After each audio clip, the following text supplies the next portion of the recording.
Hello കൂട്ടുകാരെ, എല്ലാവരും എന്തെടുക്കുന്നു? വൈകിട്ട് ഞങ്ങളൊരു പ്ലാൻ ചെയ്തു ഒന്ന് കപ്പയും ചിക്കൻ കറിയും ഉണ്ടാക്കാമെന്ന്. അപ്പം നോക്കിയപ്പോൾ കുറച്ച് ചിക്കനുള്ളൂ. പൊതുവെ ഞങ്ങൾ നൈറ്റിൽ ചോറ് കഴിക്കാറില്ല. ഒന്നുകിൽ ചപ്പാത്തി, അപ്പം, ദോശ അങ്ങനെ എന്തെങ്കിലുമൊക്കെയാണ്. സോ ചിക്കൻ കറിയൊക്കെ ഉണ്ടാക്കുന്നതിൻ്റെ റെസിപ്പി നമുക്ക് എല്ലാവർക്കും അറിയാമല്ലോ. ഇതൊരു സിമ്പിൾ തട്ടിക്കൂട്ടി ചിക്കൻ കറി. ആദ്യം നമ്മൾ കടുക് പൊട്ടിച്ചു, കുറച്ച് പെരിഞ്ചീരകം ഇട്ടു, സവാള, പച്ചമുളക്, ginger garlic and curry leaves ഇതെല്ലാം ഇട്ട് നന്നായിട്ട് സോട്ട് ചെയ്യുക. നന്നായിട്ട് സോട്ട് ചെയ്തതിന് ശേഷം നമ്മൾ ആവശ്യമുള്ള പൊടി ഐറ്റംസ് എല്ലാം ഇട്ട് നമ്മളത് റെഡിയാക്കി എടുക്കുക. അത്രയേ ഉള്ളൂ. ചിക്കൻ കറിയുടെ ഒന്നും റെസിപ്പിയുടെ ഒരാവശ്യം നമുക്ക് പറയേണ്ട കാര്യമില്ല. എല്ലാവർക്കും അറിയാവുന്ന കാര്യമാണ്. പിന്നെ ഞാൻ നോക്കിയപ്പോൾ നമുക്കിവിടെ ഫ്രോസൺ ടപ്പിയോക്കയാണ്, നമ്മുടെ കപ്പയാണ് കിട്ടുന്നത്. അത് പക്ഷേ നല്ലതാണ്.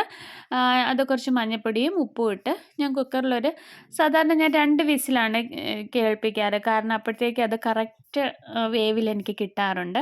ആ സമയത്ത് എൻ്റെ ഉള്ളിയെല്ലാം നന്നായിട്ട് വഴന്നിട്ടുണ്ടായിരുന്നു. അതിലേക്ക് ഞാൻ പൊടിയെല്ലാം ആഡ് ചെയ്തു.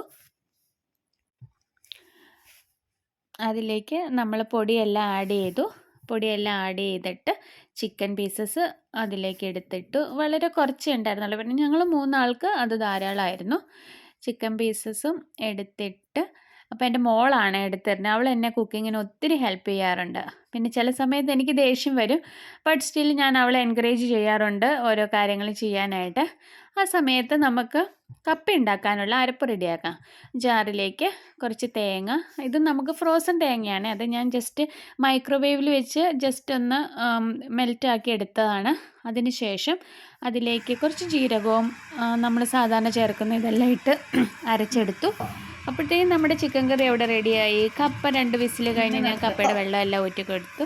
നന്നായിട്ടൊന്ന് മാഷ് ചെയ്തെടുത്തിട്ട് അതിലേക്ക് അരപ്പ് ചേർത്തു. ചെറുതായിട്ടൊന്ന് ചൂടാക്കി. കപ്പയും ചിക്കൻ കറിയും റെഡിയായി. ഓക്കെ.